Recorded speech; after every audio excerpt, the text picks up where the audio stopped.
Vamos a orar. Amado Dios y Padre Celestial, venimos aquí, Señor, porque tenemos una necesidad de Cristo increíble, pero tal vez no somos conscientes aún de ello, Señor. Señor, habla, abre oídos, abre entendimiento, usa a este débil hombre para que tu palabra salga de mi boca, Señor, conforme a tu voluntad.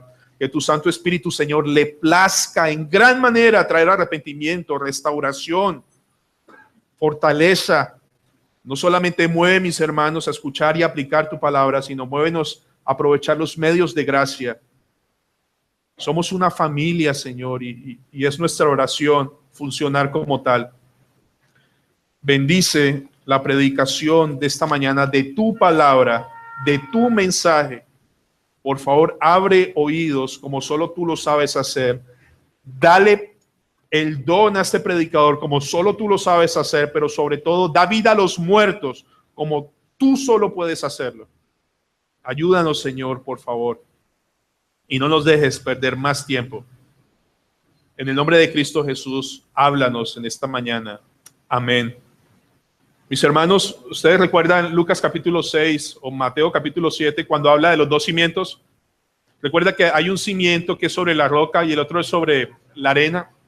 El sobre la roca dice es el que oye y hace, y el de la arena es el que oye y no hace. Pero lo interesante de una casa es que lo que lo hace sólida no se ve. O sea, es su fundamento. Lo que le da firmeza, estabilidad no se ve. Y todo creyente o no creyente aquí sentado está construyendo algo. Pero solo en las adversidades es que se da cuenta cuál es su cimiento.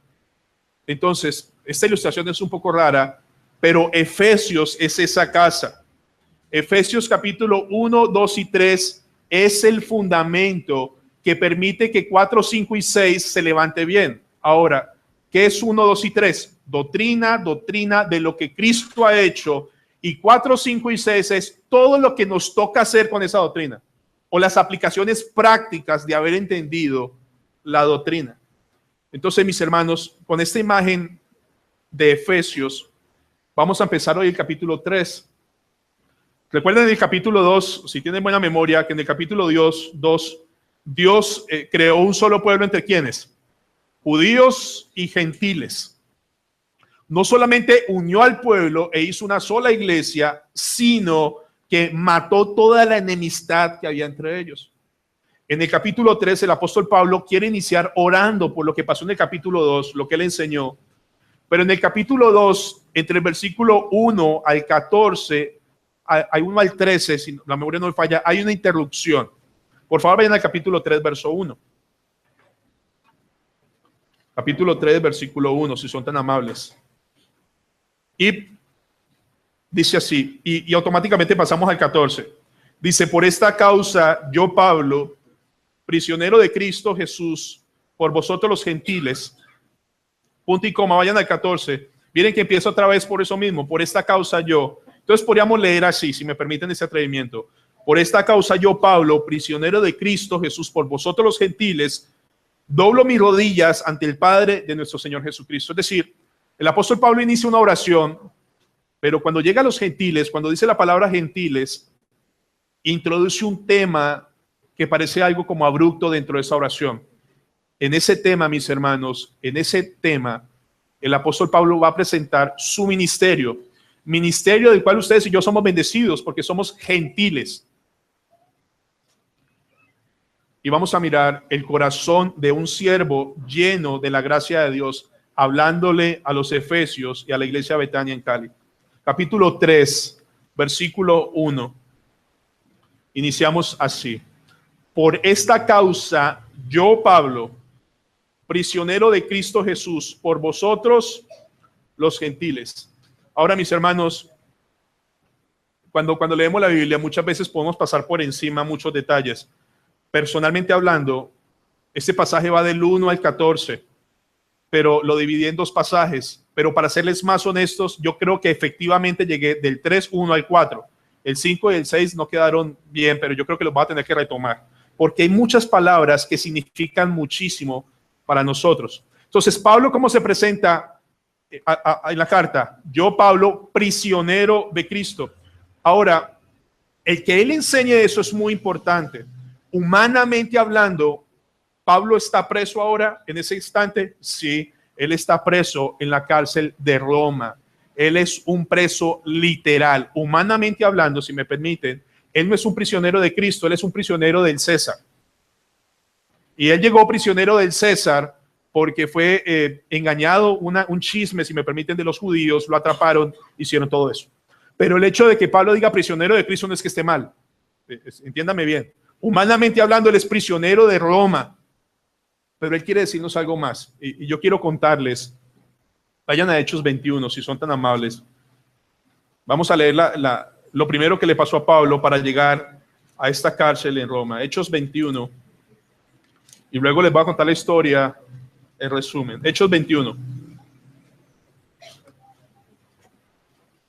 Versículo 27 al 36. ¿Están ahí, familia? Les quiero contar, humanamente hablando, qué tipo de prisionero era Pablo. 27. Pero Hechos 21, 27. Pero cuando estaban para cumplirse los 7 días, el apóstol Pablo había ido a Jerusalén, le dijeron que hicieron los votos, que se purificara 7 días en el templo. Pasaron esos 7 días y dice, unos judíos de Asia, donde está la iglesia en Éfeso, al verle en el templo, alborotaron a toda la multitud y le echaron mano, dando voces, varones israelitas, ayudad. Este es el hombre que por todas partes se enseña a todos contra el pueblo, contra la ley y este lugar, hablando del templo. Y además de esto, ha metido a griegos en el templo y ha profanado este santo lugar. Ustedes tienen que recordar que en el último sermón hablamos que si un gentil entraba al templo, moría. Esa era la sentencia. Entonces, están acusando a Pablo que Pablo metió a un hombre al templo no judío. Sigan leyendo. Porque antes habían visto con él en la ciudad a Trófimo de Éfeso, a quien pensaban, escuchen, pensaban, no estaban seguros, pensaban que Pablo había metido en el templo. Es decir, esto fue un rumor y un chisme malintencionado. Verso 30.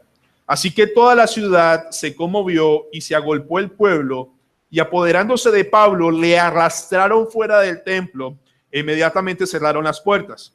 Verso 31. Y procurando ellos, ¿qué? Matarle. O sea, hermano, no estamos viendo una situación fácil. Yo quiero que ustedes se imaginen, ahorita van a ver todo el pueblo de Israel, toda la ciudad de Jerusalén, alborotada y con un ánimo increíble de matarlo. Siga leyendo. Se le avisó al tribuno o al jefe romano que lo dirigía de la compañía que toda la ciudad de Jerusalén estaba alborotada. Tomando luego soldados y centuriones, corrió a ellos, y cuando ellos vieron al tribuno y a los soldados, dejaron ¿qué? De golpear a Pablo. Entonces, llegando el tribuno, le prendió y le mandó atar con 2 cadenas y preguntó quién era y qué había hecho. Pero entre la multitud, unos gritaban una cosa y otros otra, y como no podía entender nada de cierto a causa del alboroto, le mandó llevar a la fortaleza. Escuchen esta porción. Al llegar a las gradas, aconteció que era llevado en peso por los soldados a causa de la violencia de la multitud. O sea, tuvieron que alzar a Pablo. Está bien golpeado. La gente lo quiere matar y destruir. Más adelante dice que lo quieren despedazar. Y los soldados empiezan a llevarlo, preservándole la vida, porque su propio pueblo lo quiere matar. Porque la muchedumbre, miren lo que iban gritando detrás de este hombre: muera. Esta fue la primera parte donde el apóstol Pablo empezó su proceso de llegar a Roma. Después de esto, el apóstol Pablo al otro día se levanta y el tribuno lo lleva al concilio de Jerusalén para que él exponga por qué está en esa situación. El apóstol Pablo les cuenta toda su historia y su testimonio y les habla en hebreo, y los judíos respetan que él hable en hebreo. Cuando llega la porción que Dios le dice a Pablo, le dice: mira, Pablo, ve, porque yo te enviaré lejos a los gentiles. Cuando el pueblo judío escucha que Dios lo mandó a usted a predicarle, ¿a quién? A los gentiles, a los que aborrecemos, a los que consideramos como perros. Dice la Biblia en Hechos 22:22, no lo busquen, y lo oyeron hasta esta palabra, entonces alzaron la voz diciendo, quita de la tierra tal hombre que no conviene que viva. ¿Vamos bien? Deben contarle la historia de memoria. Luego va al tribuno y entonces el concilio de Jerusalén, llegan 40 hombres y le dicen al tribuno, le dicen al pueblo de Israel y al concilio, le dicen, mire, nosotros hicimos un voto, 40 hombres decidimos no comer y no beber hasta matar a Pablo. Entonces, estos del concilio le dijeron al tribuno, ay, por favor, lo traes otra vez. Pablo tenía una hermana, si ustedes siguen leyendo, y el hijo de la hermana de Pablo escuchó esa historia, fue al tribuno y le contó al tribuno, miren, van a matar a mi tío. Si me permite hablar de esa familia, van a matar a mi tío. El tribuno, como a las 3 de la mañana, levanta 200 soldados, pone a Pablo y se lo lleva. Lo lleva a otro lugar para protegerlo. A los 5 días después van todos los judíos a hacer un juicio. Cuando llega Pablo y sale otra vez, viene el sumo sacerdote y le manda a golpear la boca. Le da una bofetada con otro soldado. Termina eso y la gente dice, mire, él tiene que morir. La Biblia dice, él es una plaga para nosotros. O sea, este hombre tiene que morir, tribuno. Y el tribuno en medio de eso lo azota y lo pone en la cárcel. Luego empieza a apelar y lo llevan ante Festo, luego ante Agripa. Y cuando está en estos dos lugares, intentan matarlo otra vez su propio pueblo. ¿De acuerdo? ¿Hasta ahí vamos bien? O sea, lo azotan, lo injurian, lo golpean, lo maltratan, le hicieron una azonada. Pero Pablo dice acá, Pablo, yo soy prisionero de Cristo. Ahora, ¿qué significa esto? Miren que el apóstol Pablo no dice, yo soy prisionero de los judíos o yo soy prisionero de Roma. No, él es prisionero de Cristo. ¿Qué significa esto?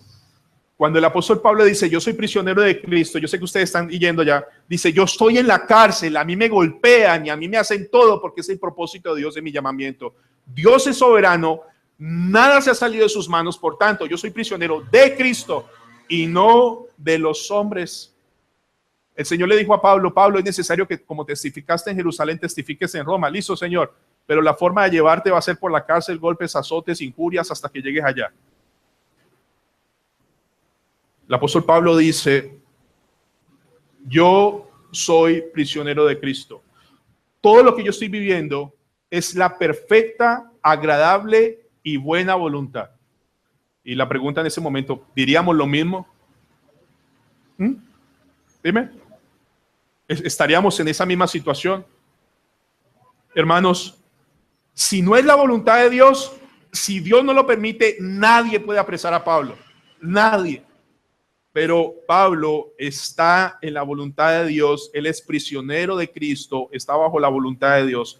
Hermanos, eso no elimina la maldad de los hombres. Ellos van a tener que responder por su pecado, pero Dios en su soberanía usa la maldad de los hombres para cumplir un propósito en la vida de Pablo. Él es prisionero de Cristo. Hermanos, solo pongámonos en sus zapatos de lo que escuchamos. ¿Qué saldría de nosotros? Bueno, yo no soy prisionero de Dios, porque Dios no trata así a sus hijos. Yo soy prisionero de Roma. Señor, a esto me llamaste, Señor, te sirvo con fidelidad y esta es la forma como me pagas. Señor, ¿de verdad esto es lo que tú quieres para mi vida? Y Pablo no levanta una sola queja. Hermanos, ¿saben qué hacen cada vez que le dan la oportunidad de hablar? Seguir hablando de su Señor y Salvador en medio de las circunstancias difíciles. Mis hermanos, ¿qué tan diferente o qué tan importante es que Pablo diga que es prisionero de Cristo? Imaginen por un segundo que él sienta que Dios lo abandonó, que él crea que Dios no está en control, sino que está en manos de los hombres. ¿Ustedes perderían toda esperanza? ¿Completamente desanimados? Tal vez hasta elevando quejas muy fuertes al Señor. Pero el apóstol Pablo tiene algo que ustedes y yo podemos llegar a tener también por la gracia de Dios. Es un conocimiento más cercano de la soberanía y de la providencia de Dios. Todos aquí sabemos que Dios es soberano. Pero cuando Dios hace algo en contra de mi soberanía, ya no me gusta. Ya no estoy de acuerdo. Es decir, yo puedo conocer la doctrina de labios, pero mi corazón puede estar muy lejos de verdad creer y vivir esas verdades. Entonces Pablo le dice a los de Éfeso: yo estoy en la prisión, me golpean, me azotan, me tienen en cadenas porque es la buena y agradable voluntad de Dios. ¿Qué piensan de eso? Déjenme hacerles una pregunta. Iglesia Betania, empezando por mí. ¿De verdad creemos que Dios está en control de cada detalle de nuestras vidas y de este mundo? ¿Sí o no? Bueno, la Biblia dice que sí, pero yo les estoy preguntando a ustedes que si ustedes creen que eso es verdad. Que todo lo que Dios hace para ustedes y para mí como sus hijos es para nuestro bienestar y para su gloria. Sí. Entonces, las quejas no deberían existir, ¿verdad? Ni la inconformidad, ni la amargura, ni el desánimo. Señor, yo soy prisionero tuyo, yo no soy prisionero de mis deudas, no soy prisionero de mi hogar, no soy prisionero de mi jefe, soy prisionero de Cristo. A mí las circunstancias no me aprisionan porque tú estás en control. Ayer puse un ejemplo en medio de la enseñanza de las hermanas, que son muy bienvenidas a la reunión de damas, en donde, ¿cuál sería la reacción? Y por favor no se van a enojar, de si están en un centro comercial y su esposo se molesta y las deja botadas en el centro comercial y ustedes tienen que caminar por 10 cuadras para la casa. Solo piensen por un segundo. No las están azotando, no las están golpeando, no las están escupiendo. No hay un pueblo que las quiere matar a ustedes. Pero podrían pensar: Señor, esto que me está pasando es tu buena voluntad agradable y perfecta. Y en esta situación, Señor, yo necesito aprender algo que tal vez me cueste verlo. Y por favor, yo no estoy hablando de Alicia en el País de las Maravillas como si esto fuera una utopía. Gracias, mi hermana. Es posible que esta hermana llegue a la casa y va orando: Señor, todo esto es para bien, es para tu gloria. Yo no soy prisionero del logro de mi esposo, soy prisionero de Cristo Jesús y todo es para mi bien. Y llegar a la casa y decir: mi amor, gloria al Señor, todo es para su gloria, yo estoy bien, mi amor, arreglemos esta situación. Mire, ¿saben qué está pasando en sus mentes? Dice: pastor, ¿usted es loco? O sea, ¿usted cree que yo llegue a la casa y le pida perdón a semejante tosco de hombre? Es más, si ese hombre me llega a pedir perdón, le cállese, no quiero hablar con usted, estoy enojadísima. Y de verdad parece una reacción correcta. Pero entonces, colocando este ejemplo, la hermana es prisionera o idólatra o de lo que ustedes quieran de la situación y no prisionera de Cristo. Yo no quiero sonar tan brusco, pero quería colocar algo bien radical, porque lo de Pablo es mucho más radical. ¿Han escuchado esta frase? Y es muy común entre nosotros. Dice: ay, pastor, mire, esta situación está tan difícil que ya se la entregué al Señor. Entonces la pregunta que uno se hace: ¿y en qué momento se le salió al Señor que la tiene que devolver? ¿Han escuchado esa frase? Ay, este problema se lo voy a entregar al Señor y que el Señor tome control. Ay, si antes tú lo tenías. Por creer que tú los tenías es que estabas tan mal. El problema siempre está en las manos del Señor. O no vemos a Pablo: Señor, en este momento te voy a entregar esta situación porque se salió de control. Me apresaron injustamente, Señor. No. Él necesita estar preso. Así sea por cosas injustas. Entonces, de verdad, la soberanía de Dios, aquí aferrado por la gracia de Dios, y por eso queremos que ustedes estudien la palabra de Dios, quita resentimiento, o por lo menos ayuda a que seamos menos resentidos, menos amargados. Espero no amargados. Pero en la vida de un creyente, si me permiten ser más honesto todavía, la vida de un creyente no son las circunstancias las que nos afectan, sino la forma como vemos las circunstancias. La incredulidad en que Dios está en control. O sea, si Dios está en control, todas las cosas me ayudan para bien, amén. Pero si yo no creo que Dios está en control, pero lo puedo decir de labios, yo creo que está en mi control. Y la situación solo se va a calmar cuando la situación cambie, pero no cambia. Mi felicidad no llega porque descanso en Dios, sino porque la circunstancia cambió. A los 3 días vuelve otro problema y ¡buah! Mis hermanos, esto no tiene que ser así. Como creyentes, como Pablo, podemos pasar circunstancias miserables con gozo. ¿Sí o no? Sí. Pero si de verdad no hay una comunión, y vamos a ver esto con Cristo Jesús y que Él está en control, no solo la situación es miserable, sino que yo también me hago miserable con la situación. Y le hago miserable la situación a todo el mundo.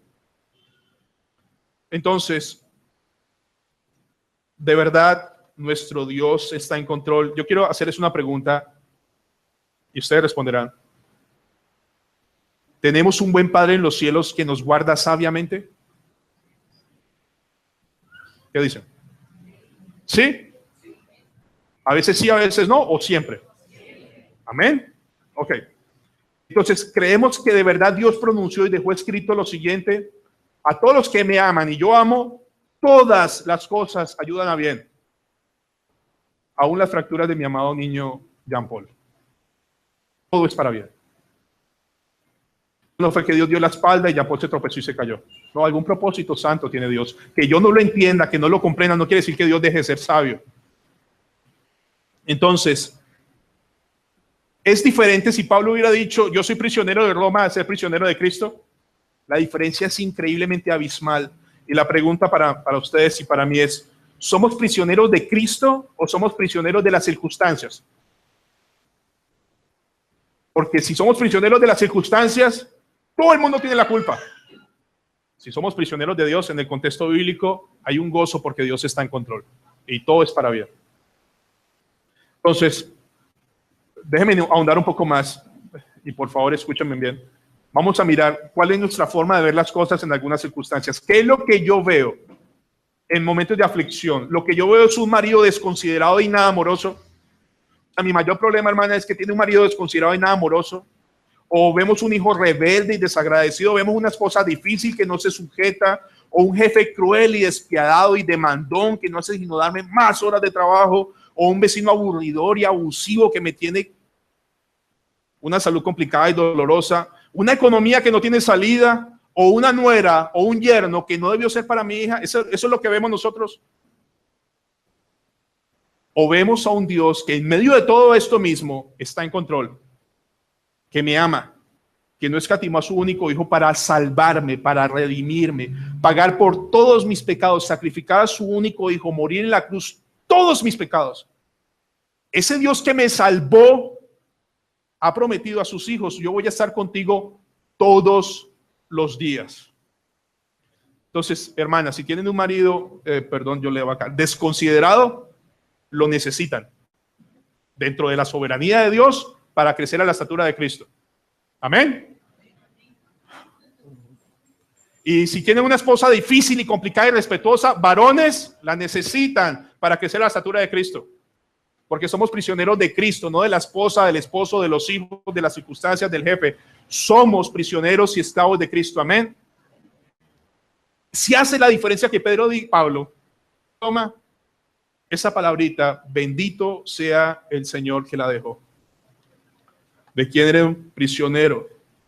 ¿De Cristo o las circunstancias? Esa es una pregunta válida para hoy. Hermanos, Efesios 3:1, por favor.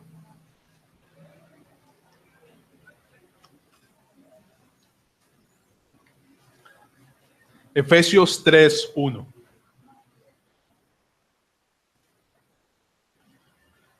Nuestro texto nos dice por qué Pablo es prisionero de Cristo. Dice, por esta causa, yo Pablo, prisionero de Cristo Jesús, por vosotros los gentiles. Hermanos, si recuerdan cuando le contaba la historia que cuando Pablo dijo, Dios me mandó a los gentiles, ¿qué quiso hacer el pueblo? Matarlo. Ahora no solo lo mataron, lo metieron preso, lo azotan, lo abofetean. Entonces, Pablo recibe un llamamiento que él es consciente que todo lo que está sufriendo es parte de ese llamamiento. O sea, no fue que Dios hizo un llamamiento y de pronto no. Todo lo que está sufriendo Pablo es por un llamamiento que él le dio a los gentiles, de los cuales ustedes y yo somos beneficiados. Ustedes y yo somos beneficiados de toda la tortura y el sufrimiento que tuvo Pablo hace más de 2000 años. Pero a veces no somos conscientes de todo lo que implicó. Miren Colosenses 1:24 en sus Biblias y miren la expresión del apóstol Pablo ante esta situación. Colosenses, capítulo 1, verso 24.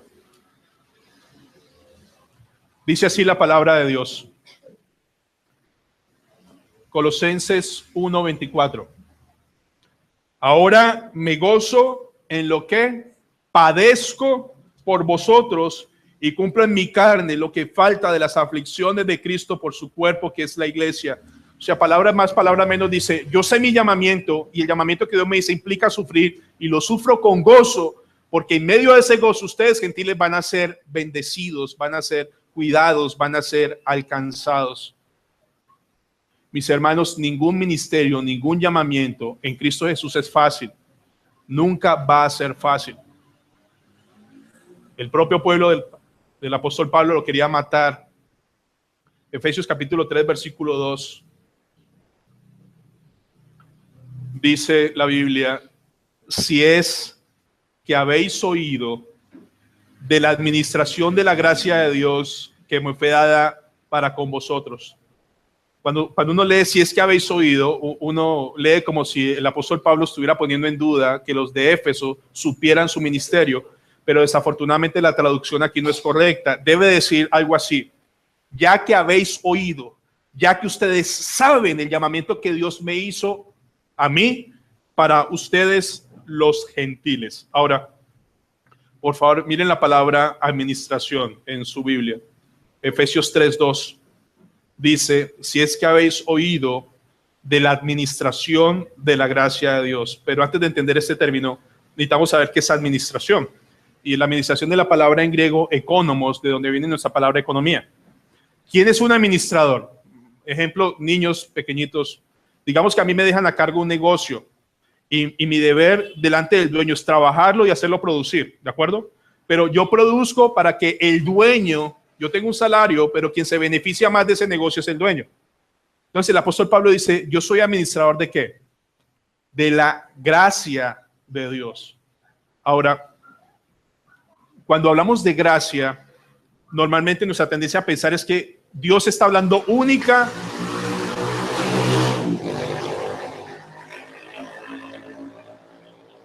Si no me gustaran tanto, única y exclusivamente de la salvación. Es decir, cuando hablamos de que Pablo administra la gracia de Dios, es como, sí, lo mandaron a predicar el evangelio. No, la palabra gracia habla de todo lo que ustedes y yo recibimos inmerecidamente, ¿sí?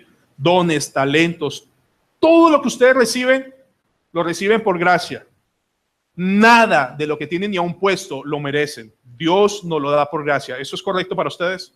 Porque es correcto en la Biblia.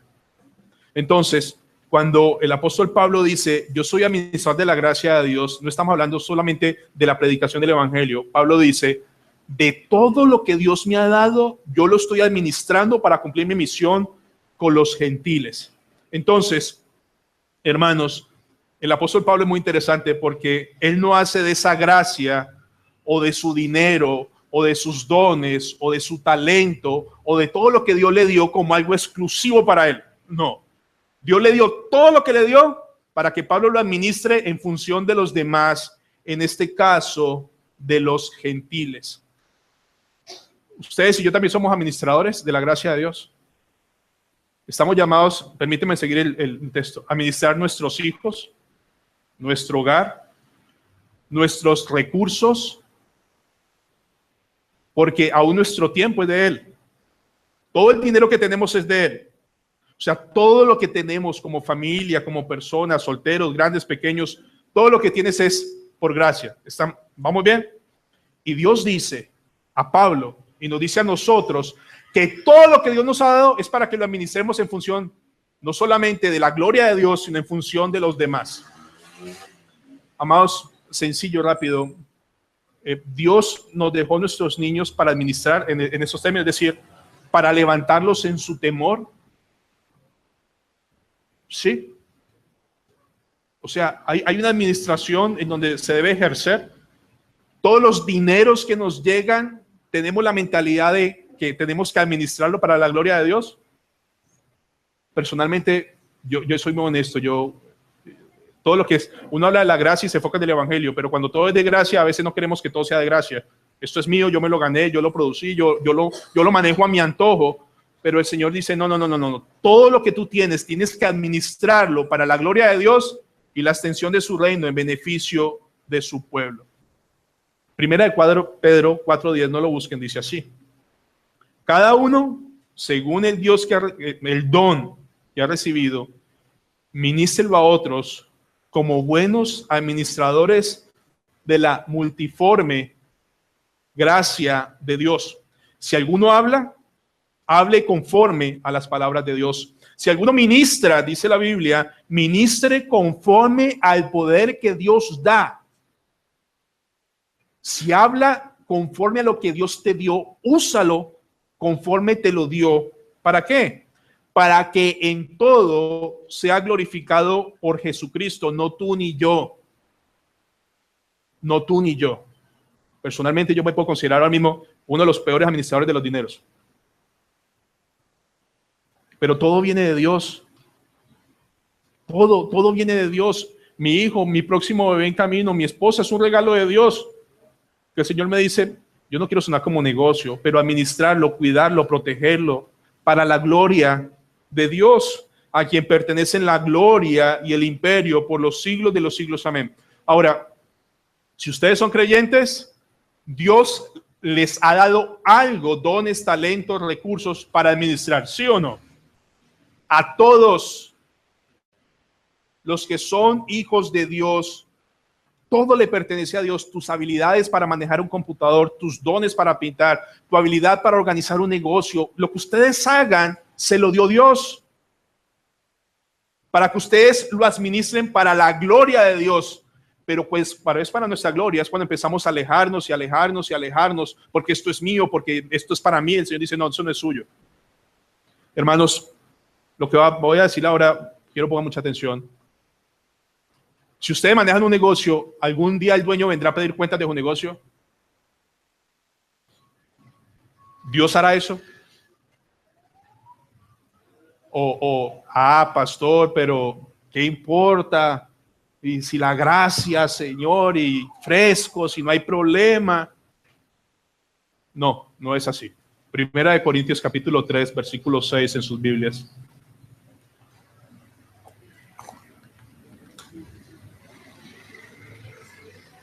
Primera carta a los Corintios, capítulo 3, versículo 6.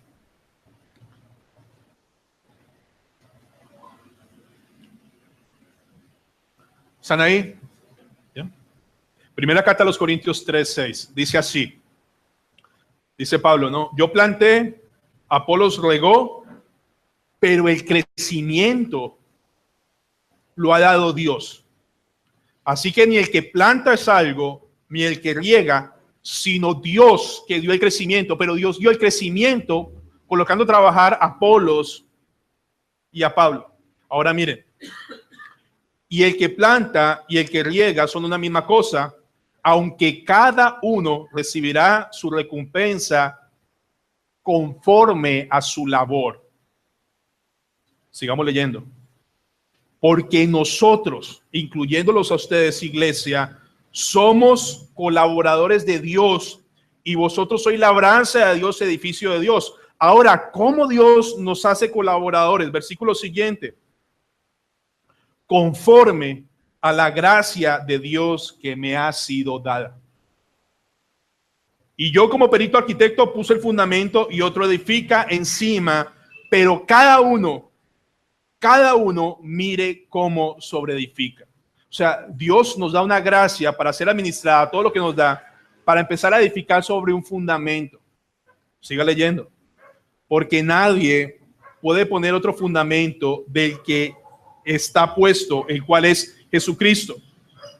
Ahora, hermanos, lean. Y si sobre este fundamento alguno edificare oro, plata, piedras preciosas, madera, heno, hojarasca, la obra de cada uno se hará manifiesta, porque el día la declarará, pues por el fuego será revelada, y la obra de cada uno, cual sea, el fuego la probará. Si permaneciere la obra de alguno que sobreedificó, recibirá recompensa. Ahora, mis hermanos, esto no quiere decir que si le fue mal perdió la salvación. Miren lo que sigue acá. Escuchen bien. Si la obra de alguno se quemare, él sufrirá pérdida. Si bien él mismo será salvo, aunque así como por fuego, o sea, Coloquialmente dice, pasó raspando. Pero no porque la salvación se haya ganado, sino porque en su vida la administración de lo que Dios le dio fue probada. Y todo lo que él hizo no fue nada, se quemó. Ahora el Señor habla en términos de oro, plata. Dice, hermanos, todo lo que tengo o lo que ustedes tienen fue dado por gracia.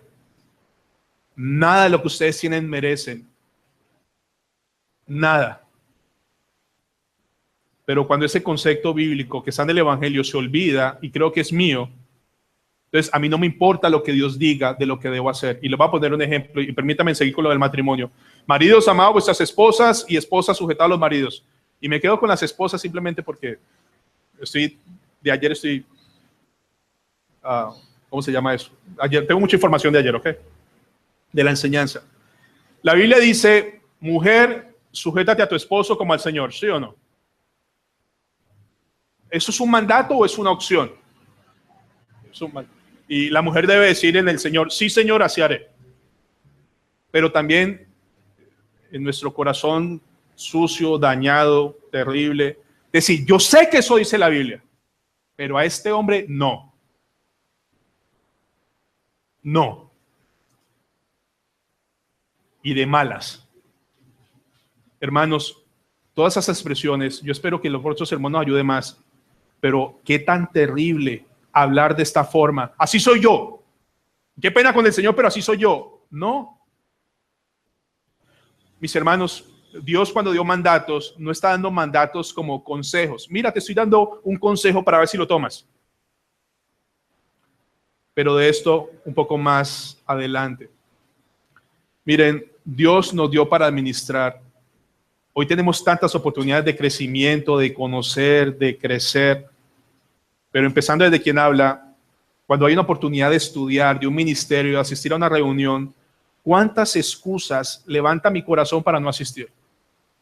O sea, ¿cuántas se levantan de una forma tan furiosa que son excusas que Dios pesa, que no, de verdad no son valederas, pero que mi corazón necio dice, sí, está bien. Todos hemos recibido dones para administrar. La Biblia dice que la iglesia es un cuerpo, ¿verdad?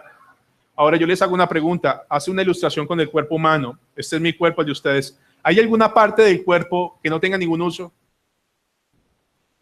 Y ustedes puedan decir, bueno, la verdad eso no sirve, me lo quitan.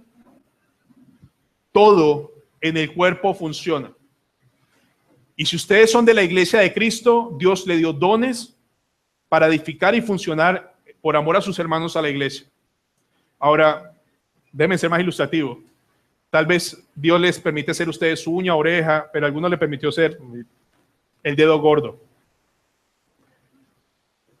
O sea, siempre está tapado, algunos usan sandalia. Pero ustedes saben qué pasaría si no tuviéramos el dedo gordo. En el Antiguo Testamento los reyes le quitan el dedo. Yo sé que algunos dicen que no pueden caminar, o sea, nos iríamos de bruces. Pero piensen, hagan mental esto, que van a correr. Imaginen que van a correr. Si ustedes van a correr, todo el peso de su cuerpo va al dedo gordo. Él es el que los catapulta. Sin el dedo gordo no pueden correr. Es un dedo pequeño, pero por más pequeño que sea tu llamado, por más pequeño que sientas que en la iglesia, tienes un don que administrar para edificar al pueblo del Señor. No estamos llamados a ser islas. Somos el cuerpo del Señor. Mis hermanos, por favor vayan a Efesios 3:3.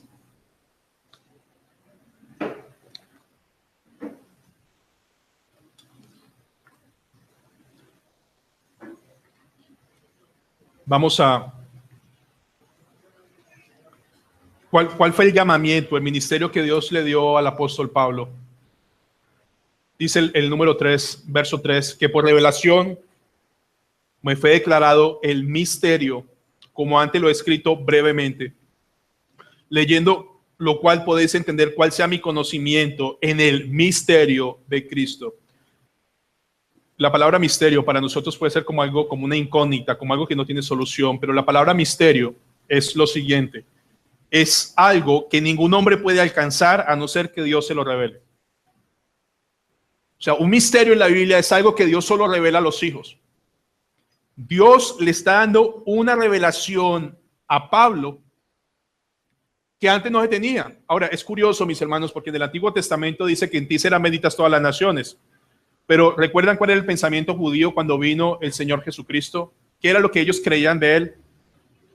Aún los apóstoles: Señor, ¿vas a restaurar la nación? O sea, vamos a hacer esa nación grande, fuerte, tú vas a... No, no. ¿Saben cuál fue el misterio? Y suena tonto, pero que a Dios le plació incluirte a ti y a mí en su iglesia. Y yo sé que suena, pero en la época de Pablo, empezar ese ministerio incluía que lo iban a matar, lo iban a perseguir, porque ¿cómo va a incluir a un poco de personas indecorosas, según los judíos? Pero Dios es bueno escogiendo lo vil y menospreciado para agregar a su preciosa iglesia. Ahora, mis hermanos, por favor, pongan sus ojos en el 3. Dice que por revelación me fue declarado el misterio. Pero ¿qué hizo Pablo con ese misterio? Como antes lo he escrito brevemente. O sea, ese misterio que recibió de Dios lo plasmó aquí. Ahora, ¿qué debe hacer la iglesia? Versículo 4. Leyendo, lo cual podéis entender cuál sea mi conocimiento en el misterio de Cristo. Déjenme hacerles una pregunta capciosa. ¿Ustedes tienen más conocimiento y revelación que Moisés? ¿Qué dice, varón? ¿Tú dijiste que sí? Sí. ¿Ustedes tienen más revelación y conocimiento que el rey David? Cuando Pablo escribía esto, solo tenía 39 libros, el Antiguo Testamento. Cuando ustedes leen esto, ¿cuántos libros tienen? 66. Completa, la palabra de Dios perfecta. Todo el mensaje de Dios, ya no necesitamos ni un profeta ni un apóstol que le agregue algo raro a eso. Está completa para que el hombre de Dios sea perfecto, preparado para toda buena obra. Les pregunto, el apóstol Pablo dijo: yo la dejé escrita, y el deber de la iglesia, ¿qué es? Léala y estúdiela. La tenemos completa. Tenemos la oportunidad de estudiarla. Tenemos materiales gratuitos, tenemos buenos hombres y maestros para enseñarla. Yo no oigo sino cosas buenas de las células en el norte y en el sur también. Pero tenemos más revelación hoy. Completa, no más, completa. Y estamos llamados a estudiarla, pero somos tan complicados que decimos: mire, pastor, yo no quiero estudiar más doctrina. Yo necesito cosas prácticas. A mí, mándeme un estudio de cómo ser una esposa virtuosa. Pero a mí no me manda un estudio del antiguo pacto y del nuevo pacto. Eso a mí no me interesa. Me interesa es cómo ser una mujer práctica para mi esposo y para mi esposa. Pero la verdad es que sin la doctrina nunca vas a ser una esposa eficiente. Déjenme colocarlos en estas cosas. Si ustedes ven Efesios con detalle, y de nuevo vuelvo a la casa, Efesios 1, 5 y 6 pone el cimiento. Y cuando habla de la esposa y el esposo y los hijos y los empleados, toda esa eficacia depende de lo que dijo en el 1, 2 y 3. Hermanos, ¿saben qué significa teología? Anciano Mario, ¿qué significa teología? ¿Estudiar a quién? A Dios. Tenemos la oportunidad de estudiar a Dios, de conocer a Dios. Nosotros tenemos más oportunidad, si me permiten, por la gracia de Dios y la revelación que tenemos, de decir más confiadamente: soy prisionero de Cristo. Pero mis hermanos, capítulos 1, 2 y 3 es todo el fundamento para vivir la vida cristiana. En Jamundí le colocaba el ejemplo. Hay un hermano, Cristian, él es profesor de fútbol, tiene un equipo, y yo le decía a Cristian, por favor, ayúdame, ¿qué pasa con un jugador tuyo que va 15 días, que no va 15 días al entrenamiento y de pronto llega al partido a jugar? Ustedes, me imagino, ¿qué pasaría? Llegaría fuera de forma, no sabría las estrategias, llegaría un poco perdido, llegaría flojo, llegaría tal vez un poco gordo, como yo. Pero es exactamente lo mismo. Alguien dice: bueno, yo quiero ir a ese partido a jugar como esposa y esposo, pero no quieren entrenar en la Biblia. No quieren tener comunión con Cristo, no quieren conocer las doctrinas de la palabra de Dios, no quieren leer y estudiar lo que está escrito. Entonces el Señor, cuando dice: separados de mí nada pueden hacer, ahora mis hermanos, Yo no quiero que ustedes piensen, pastor, ojo con lo que está diciendo, porque usted me dice que si yo estudio, entonces no peco. No, usted va a seguir siendo pecador, pero un pecador más limpio. Porque la palabra que no limpia. Y no solo más limpio, sino que ese entrenamiento que Dios me da me permite saber qué hacer. Me permite entender qué hacer. Déjenme darles un mal ejemplo mío. Ayer, hace años, cuando peleaba con mi bella esposa, es mío, no tuyo, mío. Y yo quería, me daba tanta rabia. Y veía mi oficina que está en mi casa y decía, Señor, no quiero estudiar porque si yo estudio, termino pidiéndole perdón. No sé si comprenda lo que les estoy diciendo. Pero ¿no les ha pasado que a veces escuchan un sermón y salen de aquí a pedirle perdón a la tía, al tío, al abuelo? O escuchan un devocional y terminan llorando y mi amor, te pido perdón. ¿Y hasta qué le pasó? No, mi amor, que estuve con el Señor. Y el Señor me mostró que soy sucio, pero me limpió y ahora me permite, por gracia, venir a pedir perdón a ti. O sea, mis hermanos, la vida cristiana no nace, es una comunión continua. Y el apóstol Pablo dice, les dejé escrito y les dejo que estudien. Y tenemos hoy increíbles maestros. Hermanos, estamos en un tiempo donde los mandatos del Señor son opcionales. Son consejos. Se han visto buscando al Señor fuertemente en un momento de dificultad y piden un consejo, pero una vez que pasa la dificultad otra vez, se relajan. ¿Cuántos mandatos del Señor espera Cristo en su señoría que respondamos sí, Señor?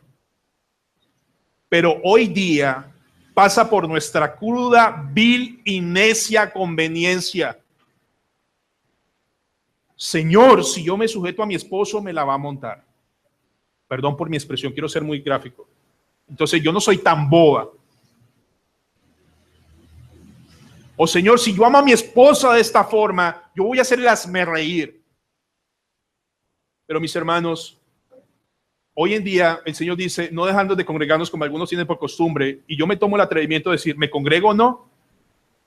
¿Será que me congrego hoy? Espere, lo pienso. ¿Me congrego o no? ¿O me someto o no? ¿Leo o no? ¿Levanto a mis hijos en el temor de Dios o no? ¿Será que tengo tiempo hoy? ¿Han visto, mis hermanos, cómo hemos desfigurado nosotros mismos el señorío de Cristo? Y hermanos, de verdad, yo no estoy hablando de obras, estoy hablando de la obra, de la gracia de Dios en un creyente. Como Pablo, que diga, Señor, yo estoy preso por ti. Y todas estas situaciones pasan para tu propia gloria. Déjenme darles una ilustración, y creo que se está yendo el tiempo, una ilustración. Esto es real. En una guerra, ¿saben quiénes son los soldados que más mueren en una guerra? Los que están más lejos del capitán. Los que están cerca del capitán. Imaginen ustedes una guerra, y están en una guerra, y todos están ahí cerca, y el capitán dice, agáchense, y todo el mundo se agacha. Y párense, porque el capitán sabe, está entrenado, y debemos escuchar la voz del capitán para seguir el camino. Pero los que están atrás, y el capitán dice, agáchense, y él se queda, ¡pum!, murió. Ahora, si me permiten, nuestro capitán es Cristo. Y Cristo está dando órdenes. Cristo está dando mandatos. Cristo quiere enseñar. Cristo nos dice, separado de mí, Javier, no puedes hacer nada. Él es Señor.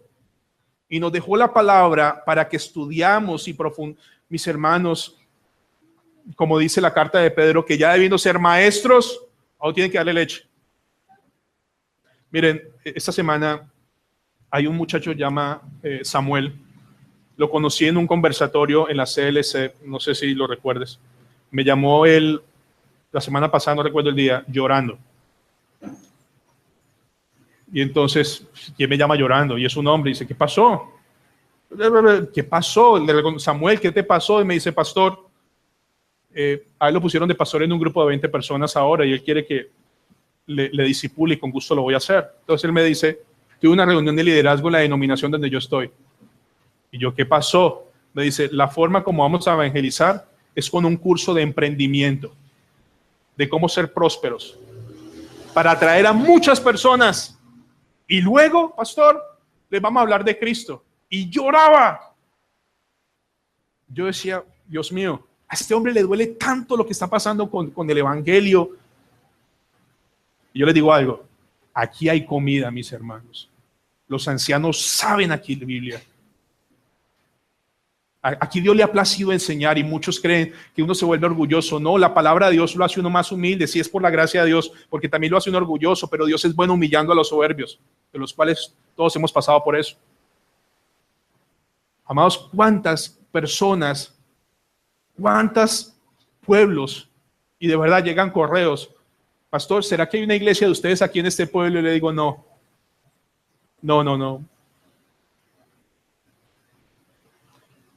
Dios nos dejó escrito, podemos estudiar y tenemos quien nos enseñe. Y podemos ser prisioneros de Cristo hoy por su gracia.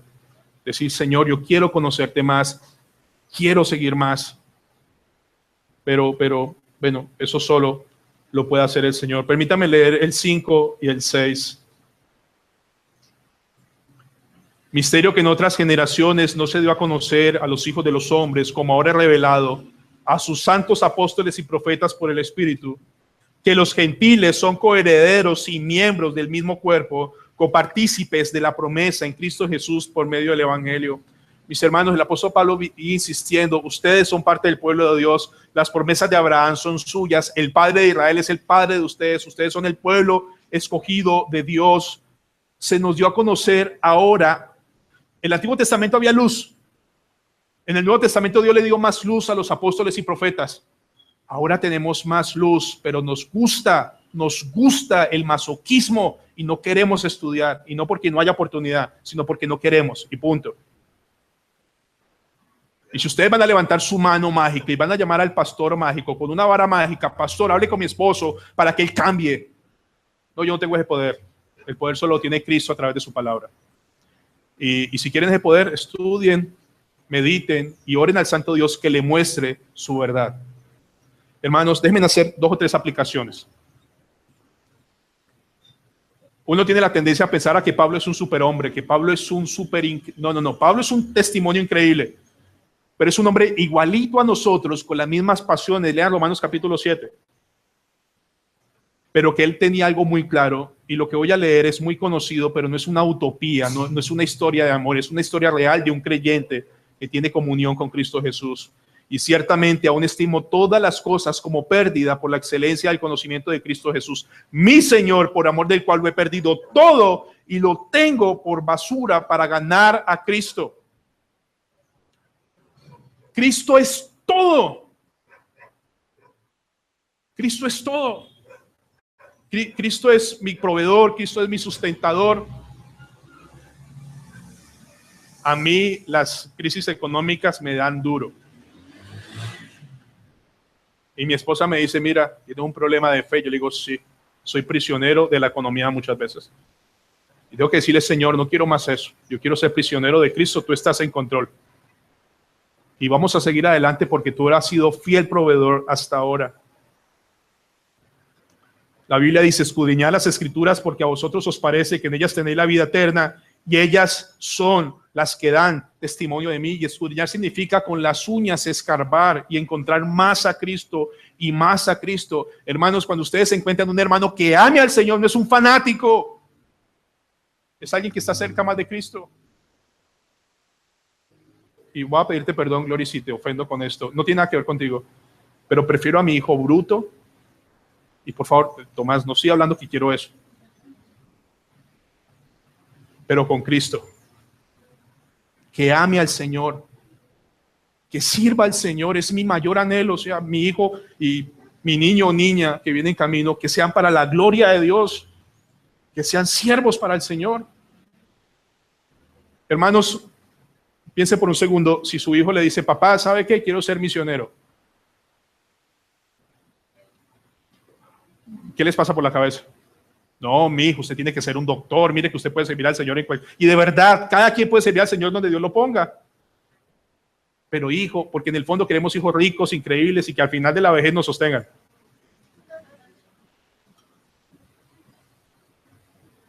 Dios es bueno. Dios pagó un altísimo precio por nosotros para que nosotros descaradamente le demos la espalda por excusas necias. Dios nos dio cosas que administrar. Es así. Todo. Y algún día va a pedir cuentas. Ahora, si eres creyente, no vas a perder tu salvación. Pero si no eres creyente, aparte de que te pidan cuentas, te vas para el infierno. Esto es serio. Dios nos dejó unos recursos para administrar en su gracia. Y un día va a venir a pedir cuentas. Dios pagó un altísimo precio, mis hermanos. Y podemos ir delante del Señor y decir: Señor, he sido pésimo administrador, horrible. Pero Dios es fiel y justo para perdonar si confesamos nuestros pecados. Dios es fiel y justo para ayudarnos. Tenemos un abogado ahorita mismo intercediendo por nosotros, que dobleguemos nuestros corazones ante el Santo Dios, vayamos en arrepentimiento y fe y le pidamos perdón. Pero solo Dios sabe quién es salvo aquí. Solo Dios sabe quién es eso, y solo Dios puede dar vida a los muertos. Que Dios tenga misericordia de nosotros. Y yo no quiero que el ejemplo que dé mi hijo, fui un poco brusco, pero no es lo que quiero decir. Lo que quiero decir es: ¿de qué me sirve que sea arquitecto sin Cristo? De nada. Vamos a orar. Señor y Padre Celestial, permítenos, métenos en el corazón, por Dios Santo, ayúdanos a que perdamos cualquier cosa por la excelencia del conocimiento de Cristo.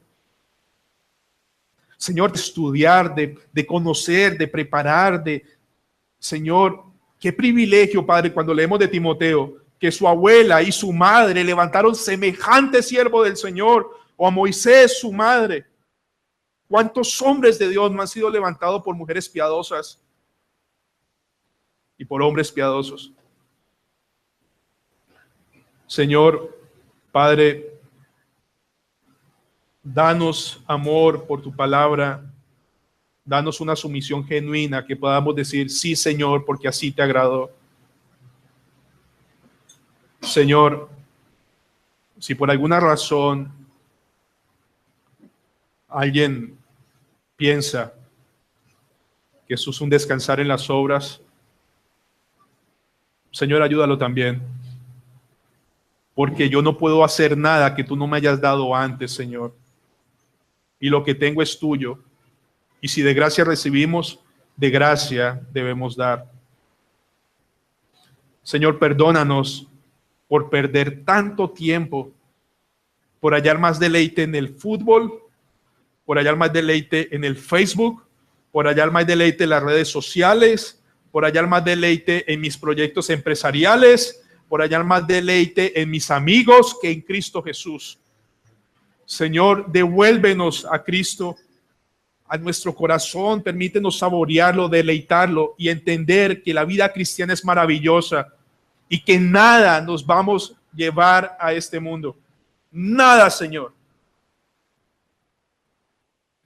Pero solo va a permanecer los que dicen tu palabra, los que a vida eterna permanecen, los que están en tu palabra.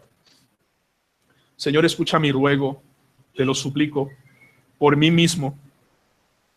Concédeme la sabiduría y el temor para ser el pastor que tú quieres que sea, pero sobre todo para ser el esposo y padre que tú quieres que sea. Ten piedad de mi esposa y de mis hijos. Y permite, Señor, que mi casa y yo sirvamos a Dios. No importa, Señor, lo que haya que pasar. Y ruego que todos mis hermanos pensemos por la gracia tuya y nos ayudes a que yo y mi casa serviremos a Jehová. Permítenos aprovechar cada medio de gracia. Señor, no podemos vivir tan necia y tan ligeramente, pereza para leer. Y eso somos, Señor, pero rogamos que tú nos permitas combatir todo ese pecado de verdad, de frente, confesándolo delante de tu nombre. Ayúdanos a ver a Cristo deleitoso, que no seamos como esos hombres de la región de Gadara, que prefirieron los cerdos, Señor, que estar contigo. Padre, por favor, no nos permitas tomar una pésima decisión en esta mañana y llévanos a Cristo. Permítenos escudriñar tu palabra, aprovechar a nuestro anciano Mario, anciano Jaime, anciano Rodrigo, la escuela de predicadores, el servicio de oración, los servicios de estudio, el grupo de hombres, el grupo de mujeres, porque lo único que harán esos grupos es dar y dar más y más de Cristo y su evangelio. Señor, ayúdanos, por favor. Trae vida a los muertos y restaura a los vivos. Devuélvenos ese amor por tu palabra, Señor. Y te ruego, Señor, que nos regales unos minutos en silencio, cada quien en su silla, niños y grandes, y yendo al Señor en arrepentimiento y fe. Vamos a orar. Amado Rey, Padre Celestial, gracias porque tú eres un Dios compasivo, te acuerdas que somos polvo, sabes ya que somos terribles administradores, pero tú puedes perdonarnos y hacernos buenos administradores. Usa todo lo que nos has dado por gracia, Señor, para extender tu reino. Por favor, bendice el ministerio de la cárcel, el ministerio de evangelismo, el ministerio de alabanza. Cada ministerio en esta iglesia, respáldalo.